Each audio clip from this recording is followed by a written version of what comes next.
किसी गांव में एक साधु रहा करता था। वह जब भी नाचता था तभी बारिश होती थी।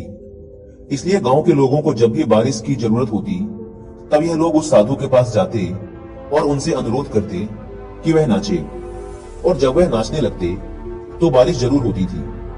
कुछ दिनों बाद 4 लड़के शहर से गांव में घूमने आए। जब उन्हें यह बात पता चली कि किसी साधु के नाचने से बारिश होती है तो उन्हें यकीन नहीं हुआ।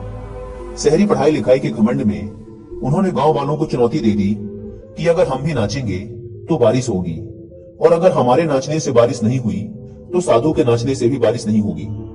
अगले दिन सुबह सुबह गांव वाले उन चारों लड़कों को लेकर साधु के कुटिया के पास पहुंचे। गांव वालों ने साधु को सारी बात बताई। फिर उन लड़कों ने नाचना शुरू किया। पहले लड़के ने नाचना शुरू किया। आधा घंटा बीत गया। फिर पहला लड़का थक कर बैठ गया, पर बादल नहीं दिखे। कुछ देर बाद दूसरे लड़के ने नाचना शुरू किया और 1 घंटे बीतते बीतते वह भी थक कर बैठ गया। बाकी दोनों लड़कों ने भी ऐसा ही किया, पर बारिश नहीं हुई। अब साधु की बारी थी। उसने नाचना शुरू किया। 1 घंटा बीत गया, पर बारिश नहीं हुई। साधु फिर भी नहीं रुका, वह नाचता ही रहा। नाचते नाचते 2 घंटे बीत गए, पर बारिश नहीं हुई। 4 घंटे बीत गए, पर बारिश नहीं हुई। लेकिन साधु तो रुकने का नाम ही नहीं ले रहा था। धीरे धीरे शाम ढलने लगी कि तभी बादलों की गड़गड़ाहट सुनाई दी और थोड़ी देर बाद जोरों की बारिश होने लगी।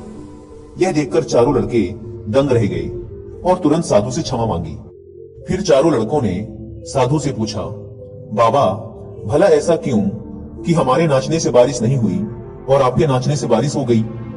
साधु ने उत्तर दिया, जब मैं नाचता हूं तो 2 बातों का ध्यान रखता हूं। पहली बात तो मैं यह सोचता हूं कि अगर मैं नाचूंगा तो बारिश को होना ही पड़ेगा, और दूसरी यह कि मैं तब तक नाचूंगा जब तक कि बारिश ना हो जाए। सफलता पाने वाले में भी यही गुण विद्यमान होता है। वे जिस काम को भी करते हैं उसमें उन्हें सफल होने का पूरा भरोसा होता है, और वह तब तक उस काम को करते हैं जब तक कि उसमें सफल ना हो जाए। इसलिए अगर हमें सफलता हासिल करनी है तो इस साधु की तरह ही अपने लक्ष्य को प्राप्त करना होगा।